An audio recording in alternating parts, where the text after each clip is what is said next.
Hello viewers, আসসালামু আলাইকুম। আমি আপনাদের মাঝে ৪৪তম বিসিএস প্রিলিমিনারির কয়েকটি প্রশ্ন নিয়ে যাচ্ছি।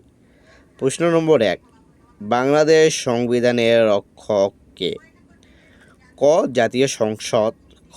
শাসন বিভাগ, গ. সুপ্রিম কোর্ট, ঘ. আইন মন্ত্রণালয়।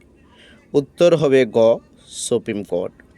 প্রশ্ন নম্বর ২, বাংলার প্রাচীন জনপদের নাম কি?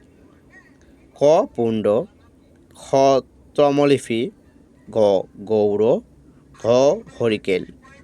উত্তর হবে ক. বাংলার প্রাচীন জনপদের নাম পুণ্ড। এখন আপনাদের কাছে প্রশ্ন, বাংলাদেশের বৃহত্তম জেলা ঢাকা প্রাচীনকালে কোন জনপদের অন্তর্ভুক্ত ছিল? ক. সমতট, খ. পুণ্ড, গ. বঙ্গ, ঘ. হরিকেল।